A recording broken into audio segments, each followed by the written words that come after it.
again, my name is Scott. I'm the marketing guy here at BPM Microsystems. And I'm Colin. I'm involved in the sale of these automated machines behind us. So, last time that we got together on our webinar, we talked about the 3901, which is one of our newer automated programming systems. And today, we wanted to talk specifically about a feature that we have on our automated systems. It's pretty special. Yeah, WhisperTeach is something we've had since around 2016, I believe.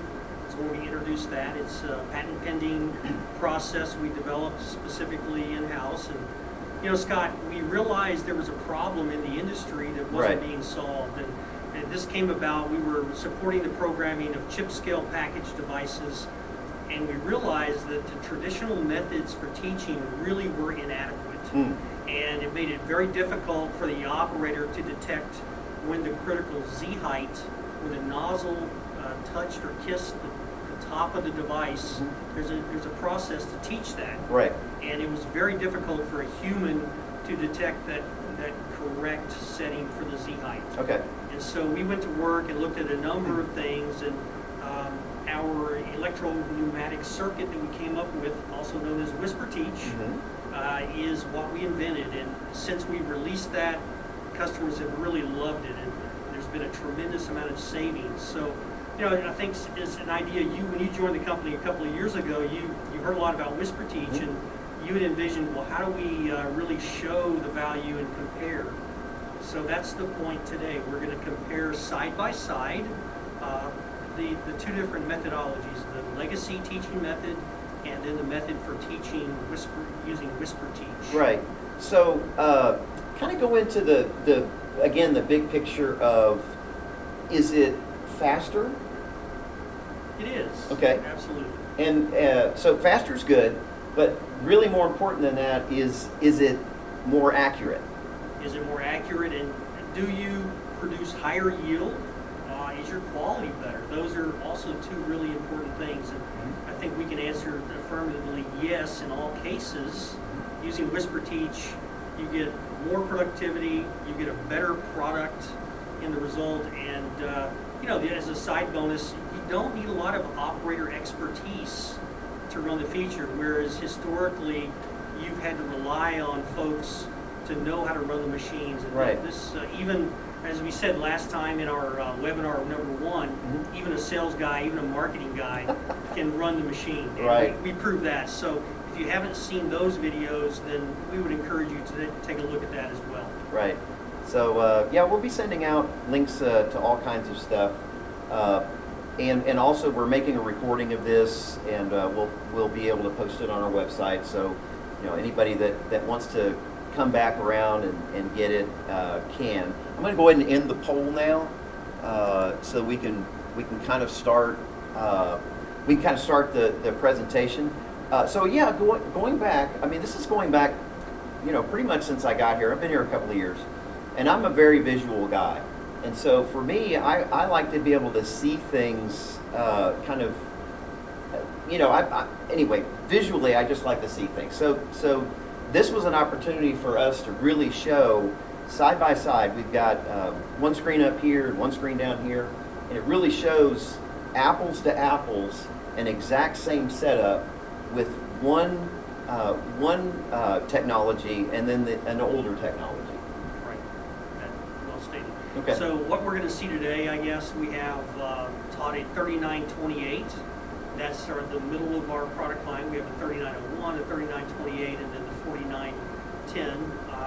All three machines have WhisperTeach. That's a standard feature, so that's important. We think it's that important to have the feature. And we'll show a 3928, and we're going to have a job set up. It's a tray-to-tray operation and 16 sockets, along with a reject location. So perhaps you should let's let her rip. Well, let's fire her up, and let's see. I've got it paused right now, so let me share the screen.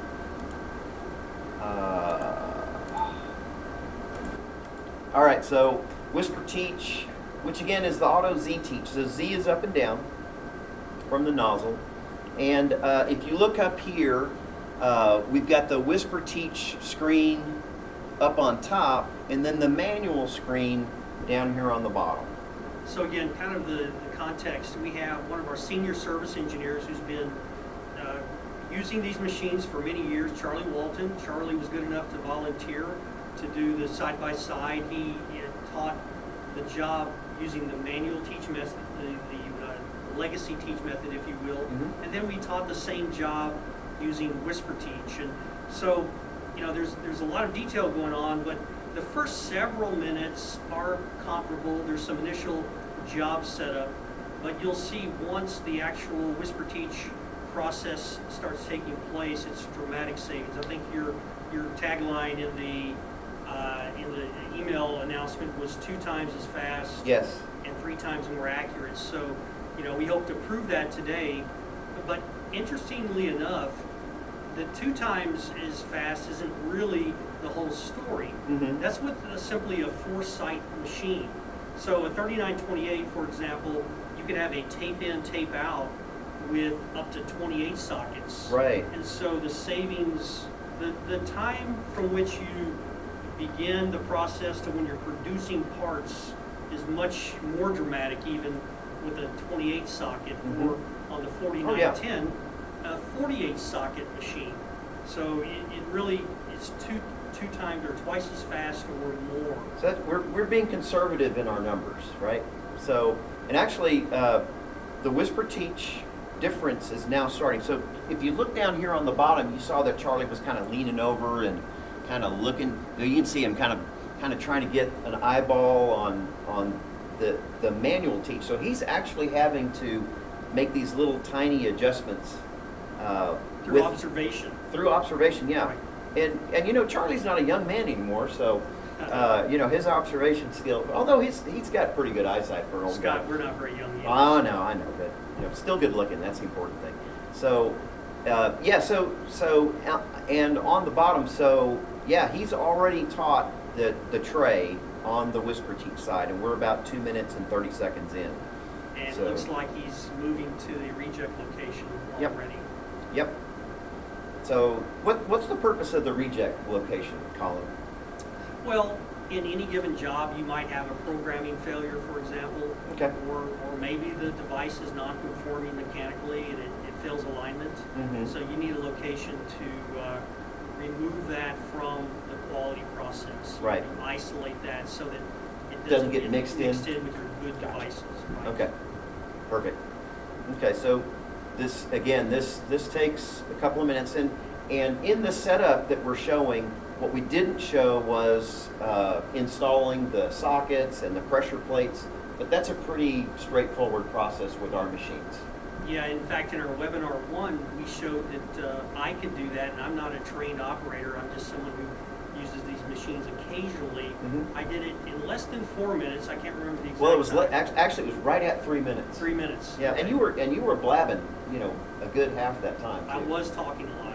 I tend to do that. All right.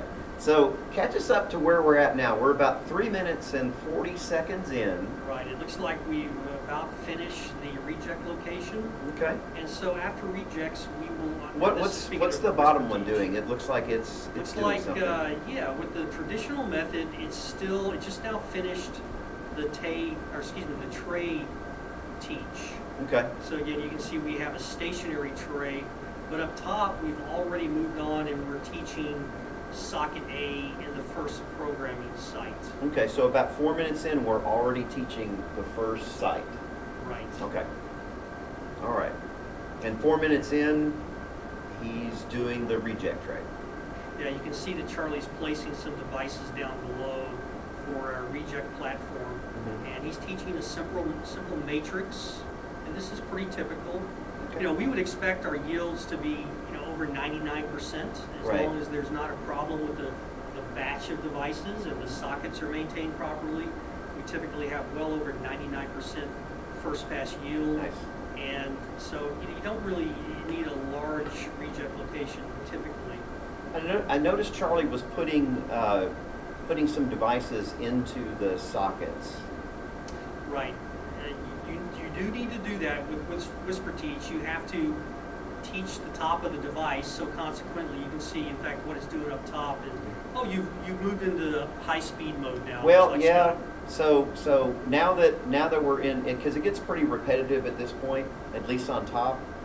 So I've kicked it up to 4 times speed.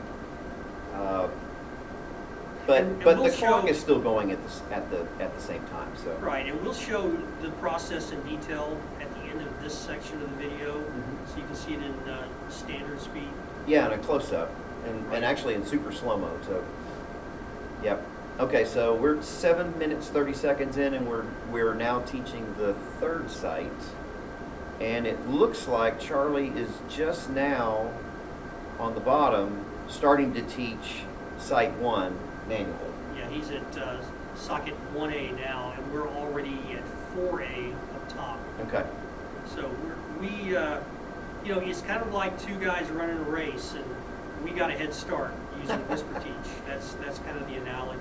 Yep. And we'll put some numbers behind that as far as what that means in true productivity, efficiency, and all those things Okay. in a moment.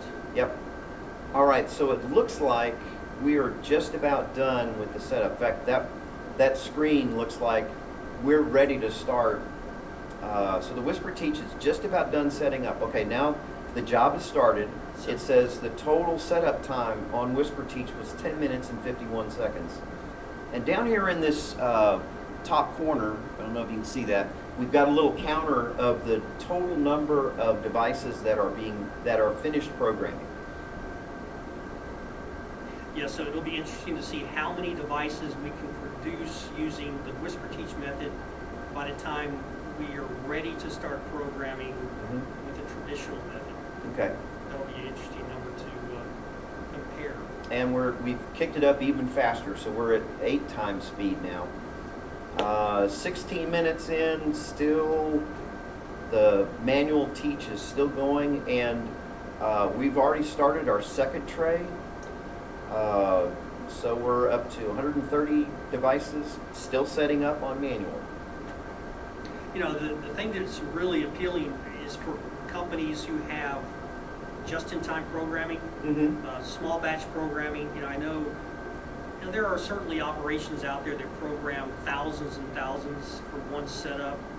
It's still important to have a feature such as WhisperTeach because of the quality aspect. Right. But when you consider a programming center, for example, or a contract manufacturer that's running a lot of different devices, we have customers that program 50 different line items in any given month. Yeah.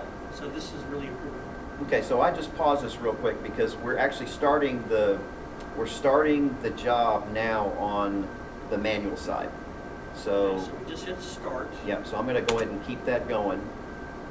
And So it looks like the green light came on down below when we had produced around 240 devices already up top. So, okay, so 240 to 0. yeah, that's a good way to think of it, Scott. That if you're keeping score, you know, like we like to do, it's 240 parts to 0. Yep.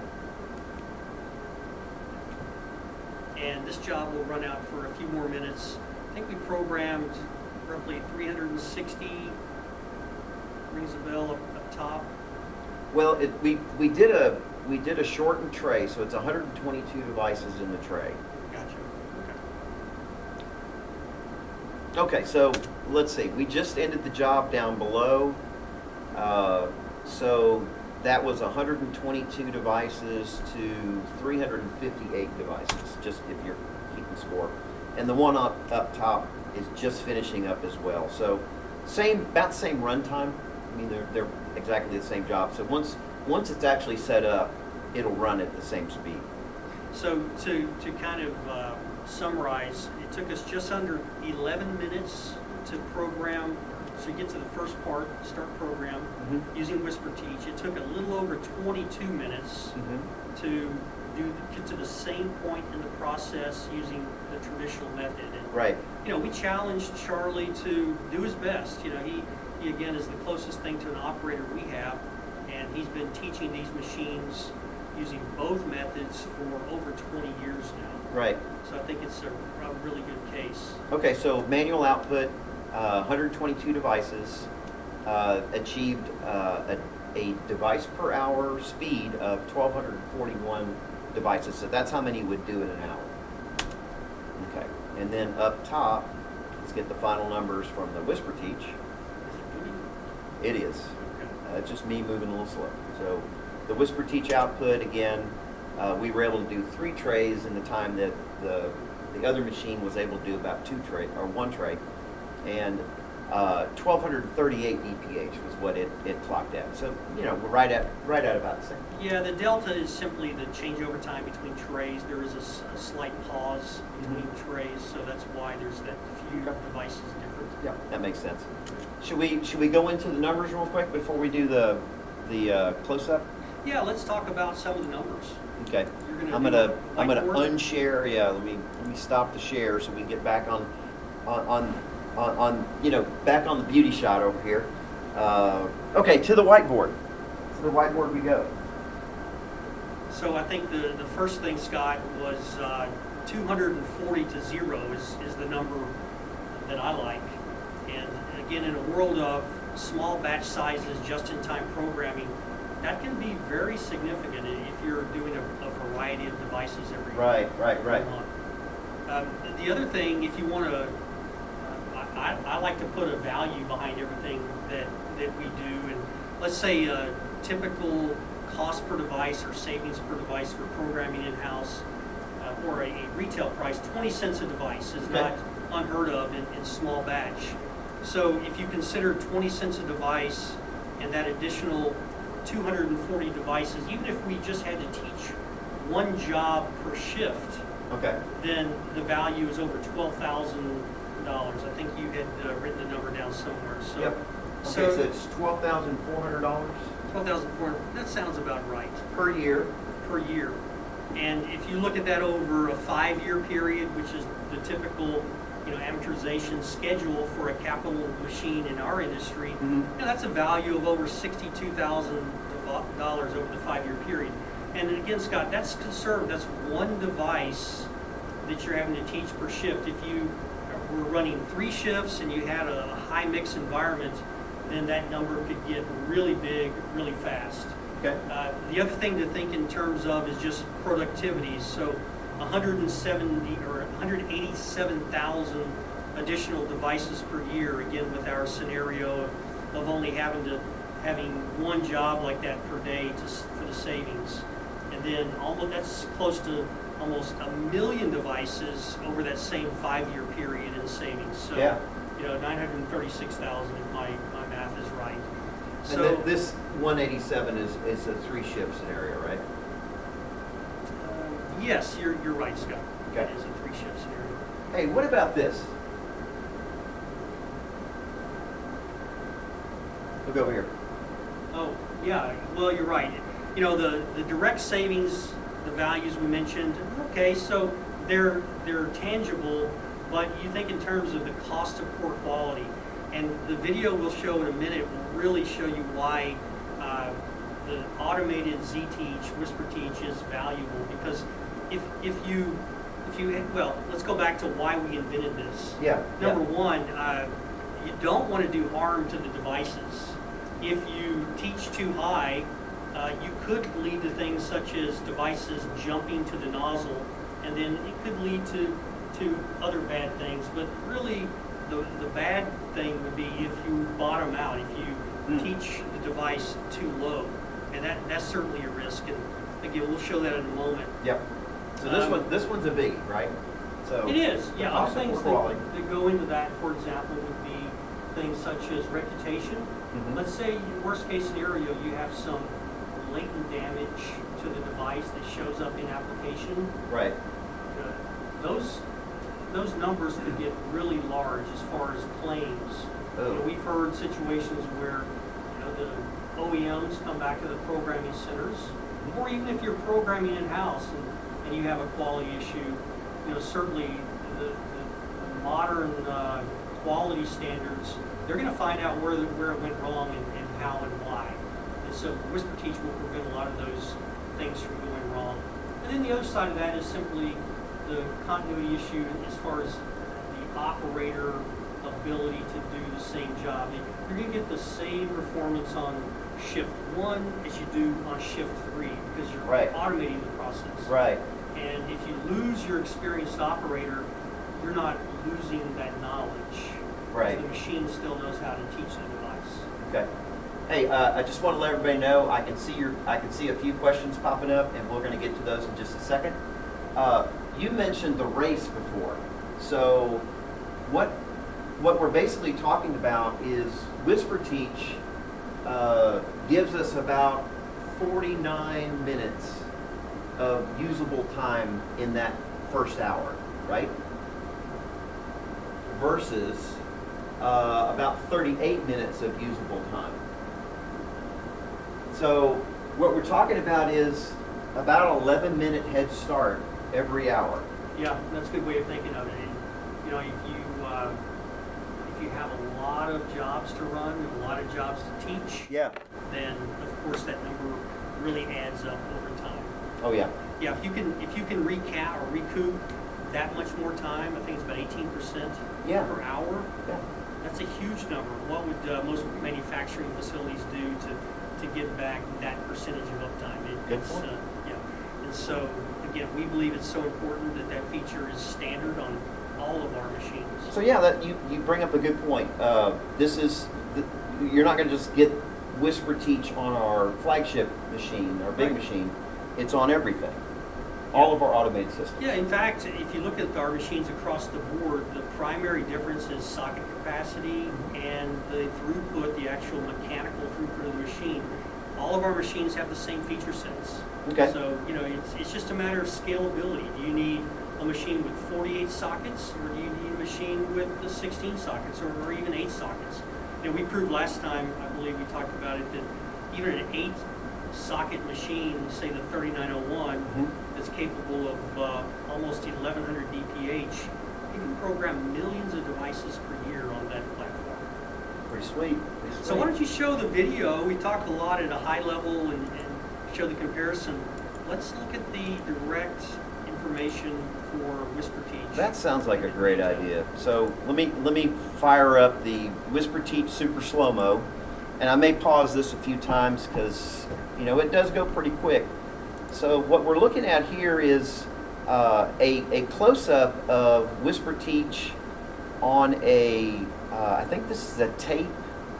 This is a tape in or a tape out. I forget which. It's your tape output. It's and tape it looks output. like a chip scale package device. Yes, it is our chip scale package CSP. So let's look at this at actual speed. So the nozzle comes down. It detects the device. Man, that happens so fast. So let's slow it down. So the nozzle comes down, and it comes down fairly quickly, but here in the, it's again CSP device. It's gonna detect the top of the device, and then it's gonna re-verify that height, and then it's gonna pick it, spin it, and then it's gonna make a slight adjustment. I don't know if you saw that, to make sure it's centered directly on that device, and it does all of that within 8 seconds. Yeah, can you go back a little bit on a couple of more points? I can. Where would you like to see? You can just start it over there. And let's pause. One thing that you can see is that our machine is extremely fault tolerant. When I originally looked at this video, I said, wow, the run out, the wobble, if you will, on that nozzle is really kind of poor. Why do we have that in our marketing material? You can see it right there when it picks it up and spins it. Right. Yeah, but what's so interesting about that is it shows the fault tolerance. We're handling a chip scale package device, and because of the uniqueness of the way we have the cyber optics camera and DPWin software work together along with WhisperTeach, we don't really care. Now, do we want new nozzles and nozzles that are perfectly straight to be used? It's a good thing, but the point is, the software and the hardware really can compensate for imperfections in that. Right. And we use the one nozzle on all of our machines, and we use that same nozzle for the WhisperTeach process. I know there's a relatively new feature one of our competitors has introduced, and they use a totally different methodology. But some of the things, I look at their methodology and I wonder, is there an offset calibration required on those platforms? I believe that technology is only used on their flagship machine, number 2. And number 3, with dual nozzles, those imperfections that are in between the differences between those two nozzles could easily make a difference. Now, the proof will be in the quality and the productivity, Right. I would say, and we'll see. I haven't heard any real direct feedback. Okay.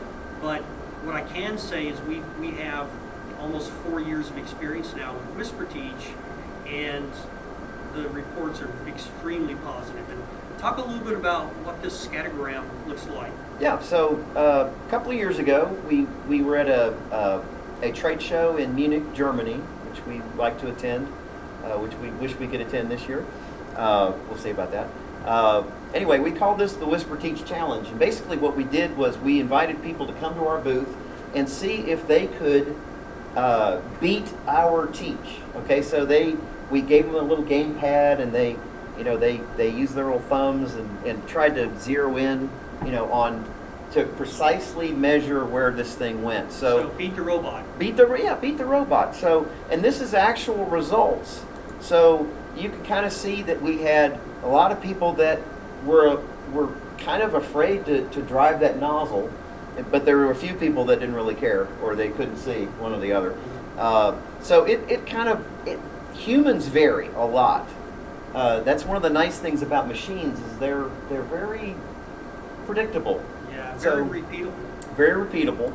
So what you got here is when the teach is too high, Colin, what can happen? Well, really it affects your machine efficiency, the uptime.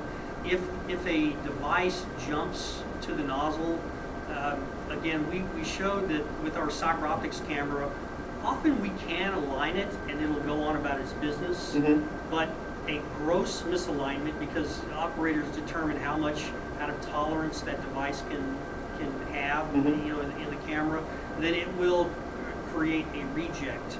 You're probably not going to damage the device. Maybe a gross jump and you could damage a pin, but most likely it's just going to mean the machine doesn't produce as many per hour. So this one's not as big a deal. Not as big a deal. Okay, but what about these folks that drove the they were like squishing the nozzle into the device? What happens then? Yeah, well,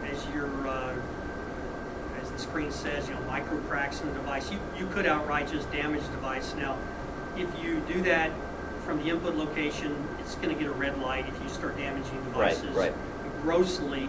But scrap, even a few devices, cost money. Somebody has to pay for that. Right. A lot of times, folks who are doing the programming service, they only get exactly the number of devices that they're supposed to produce. And if they have scrap, then somehow they got to make that up. And that can be a problem.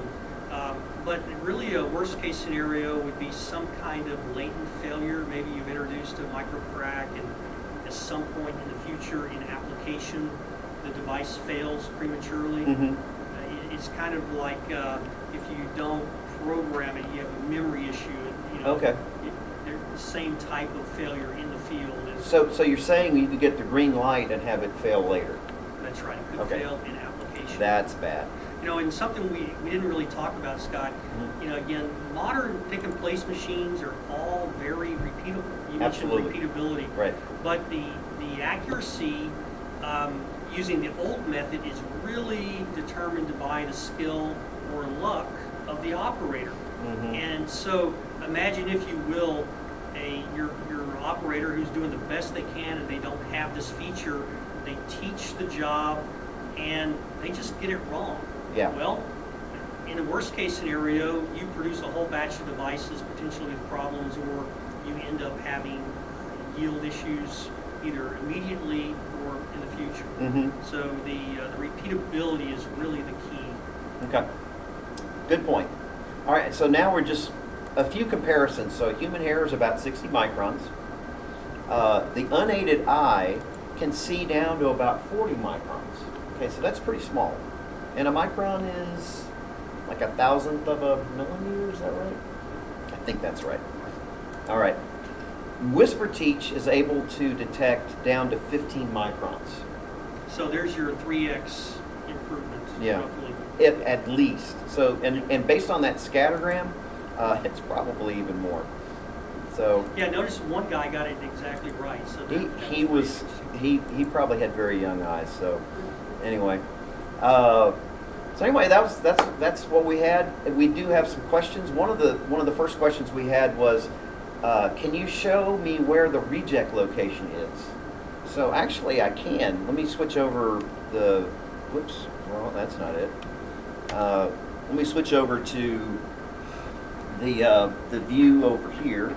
Get my microphone untangled now here. let me say, Scott, this machine is set up, we have a small bypass reject location, but depending on the configuration of the machine, we can have larger reject locations. Right. Some folks choose to have a blank tray and actually put those rejects back into a JDEC tray specifically for that device.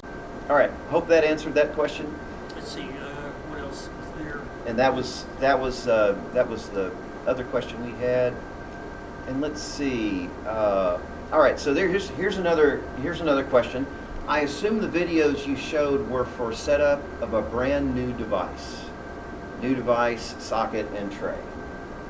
Well, so the first, yes, this video did. It showed the entire process, teaching the device. With the exception of, putting in the sockets and the pressure plates.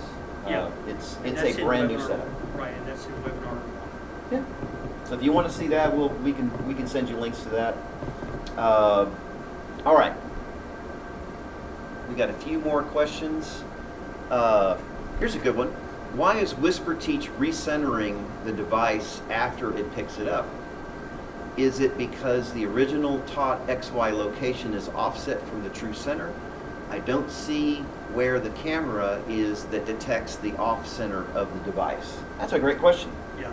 So the answer is, yeah, the original teach, again, using the camera, the operator doesn't have to get exactly into the center of the device. Right. There is a lot of tolerance built in, so as long as in general, as long as the nozzle is able to come down and pick up the device, because the package values as far as X and Y and thickness are known, then the machine will adjust, and that's that minute adjustment that you will see, so that when it does pick it up in production, it will know exactly where the target device should be located, whether it's input or output. Okay. So the methodology is the same. In fact, it's the same for sockets, reject locations, trays, vibe feeders, laser markers, anything that has a location where you need to pick or place, the methodology is the same. So Okay. the camera, I don't know, let's see, what is the best way to show the camera? Is this camera live? We can make it cyber live. optics, yeah. To show the cyber optics? Yeah, the cyber optics. Yeah, the You cyber wanna optics. you wanna be the cameraman over there, and I'll switch it can. over. Yeah. All right. So we were looking at the reject tray. Pop the lid, Scott. Okay. All right. We're going live. So on one side you have a red light. There it Can you is. see? Okay. There you And go. then you have this is actually the other side where the cameras are located. You can see there's 1, 2, 3, there's actually 6 different cameras, I believe, in this. So we could have multiple nozzles if we chose to do that. Yep. But basically the camera looks across the nozzle and into that red light. So that is the cyber optics camera system. You can turn that off. Okay. All right. Hey, we're running late, but if you guys want to hang on, we'll answer the rest of these questions. Let's see. That was a great question. There's another camera though that's involved in the initial XY, right? Because we have a camera that does the bomb. Oh, that's a site. good point. Yeah, there's a down. Oops, you lost your microphone. Here. Yeah, there's a, I guess you call it a bombsite camera, if you will. It's got a crosshair. Yeah. So you're able to target the particular location. And again, you can get into the kind of gross range of the operator can why they are going through the teaching process, and then with the combination of WhisperTeach and then the cyber optics adjustment, you're good to go. Yeah, what Charlie was telling me is that when he teaches on WhisperTeach, he doesn't care to get exact because the camera will automatically adjust. Right. Like he just wants to get close. Before he had to get really close, but now he just gets close. Right. Anyway. All right, another question.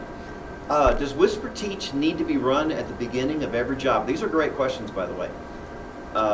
So does WhisperTeach need to run at the beginning of every job, or is it taught and ready for the next time these chips are run? Great question. Yeah, the answer is you do not have to verify the next time the job is run. You certainly have the ability that those settings are saved in your job master files and in the settings. Mm-hmm. But for things such as a tape input or a tape output, because there is a little bit of variability, it only takes a few seconds, so I would say do it. Sockets are very static. If you install the JEDEC tray the same way every time, they're very static. So, not a big deal. Laser marker, same thing. The nozzles are going to be in the same location every time. But no, if I were the operator, I would probably go ahead and reteach the change. If you've done a changeover of your tape sizes, I would do that. And that's kind of what we hear out in the field, is that even though they don't really need to, there's an added level of, hey, let's just make sure everything's working because it's so easy. Yeah, you have a way of verifying as well.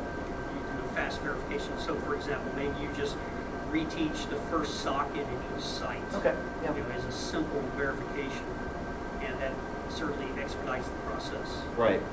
Awesome. But it's not necessary. So I hope that answers that question. I've got one more, and please, if you've got any more questions, we'll hang on as long as you guys want to keep asking questions. Is there one universal suction cup on this machine? I think it's talking about the nozzle. Or will tool changeover potentially be required? Right. We are able to handle a range of devices on this machine, from an 0402, which is 1 millimeter by half a millimeter. Okay, that's pretty small. Yeah, up to a 35 millimeter by 35 millimeter device. So that's a long-winded answer to say, yeah, the machines come with a nozzle set. No tooling is required for the nozzle set.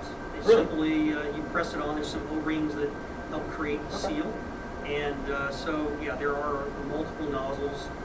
Typically customers will find maybe 2 or 3 nozzles that will service the range of devices. There is some overlap, but yeah, there are a variety of nozzles that come in the tool set with this machine. Sweet. And I'm not seeing any other questions pop up. Give you guys just a second or two if you want to ask another question. Let me make sure we answered all of them. And did I answer his question? No tools required for the nozzle change. Right. Yeah. Okay. It looks like that's all the questions we have. And look, we ran a little bit long, but this is kind of an important topic. I think it's really cool to see that side by side. I mean, I think it's really cool. Yeah, I think it's impactful as well, and I'll reiterate, if you have even a larger machine or a 3928 with more sockets, then right. It's not just 2 times as fast. You're going to be done, you're going to produce a lot more than the 240. And Scott, we didn't say this was based on a 24-second programming time. Correct, yeah. So we could use all 16 sockets. Right. But nonetheless, I think it's been good. I appreciate and so that 24 seconds, that's a pretty long programming time, relatively speaking. Yeah. I mean, there's obviously longer if you have a 64 gigabyte device or something.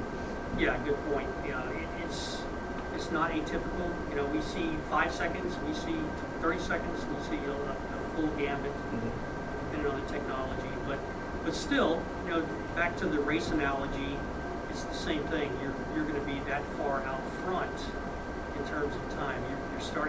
You're cheating. You're able to cheat by using WhisperTeach. You're looking for a way to get out front of the competition. Yeah, I don't know what that is as a percentage, but if you're able to productively operate for 49 minutes out of an hour as opposed to 38, that's a huge advantage. Absolutely. Especially on high turn.